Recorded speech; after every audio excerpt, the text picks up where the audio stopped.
श्रीगुरुवे नमः।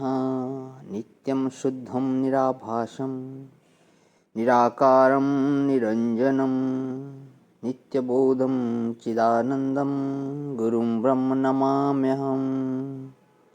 ॐ शान्तिः शान्तिः शान्तिः। प्रणाम भगवान।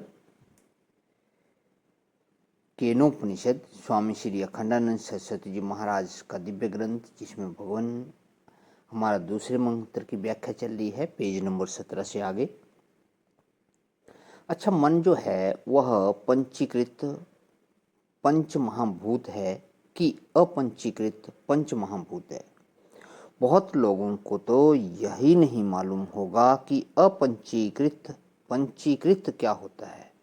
देखो, 8 आना पृथ्वी और 2 आना शेष 4, इसका नाम पंचीकृत पृथ्वी हुआ। और 8 आना जल और 2 आना शेष 4, इसका नाम पंचीकृत जल हुआ।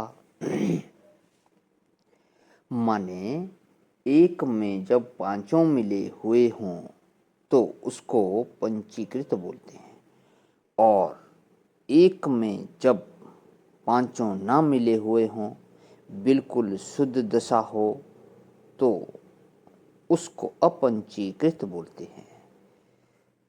तो ये जो आंख, नाक, कान, इंद्रियां हैं, ये अपंचीकृत हैं, क्योंकि ये एक एक को ही ग्रहण करते हैं,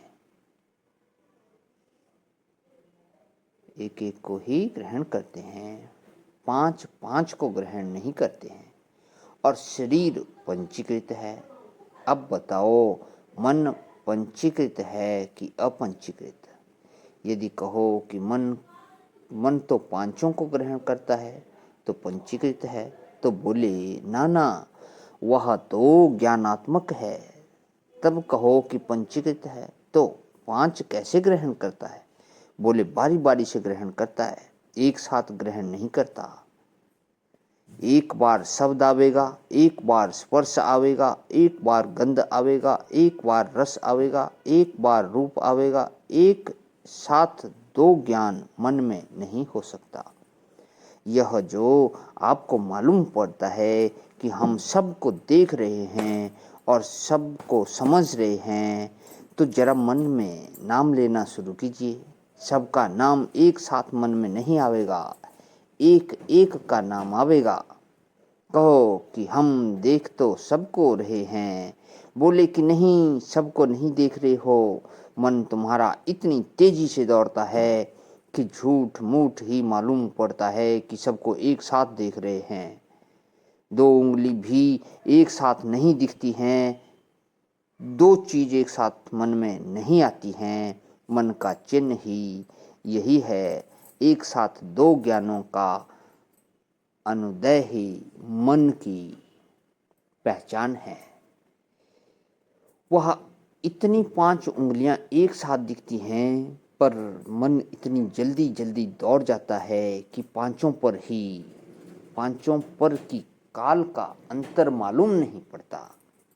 अच्छा देखो, किसी ने कहा घट, ये 2 अक्षर घट माने घड़ा, हम एक साथ घट बोलते हैं, परंतु तुम पहले घ बोलते हो और बाद में ट बोलते हो। एक साथ कैसे हुआ? एक साथ नहीं हुआ। तो यह मनीराम जो है, इसकी विशेषता यही है कि जब एक पर मन को टिकाते हैं और दूसरे मन में नहीं आता है, तो समाधि लग जाती है।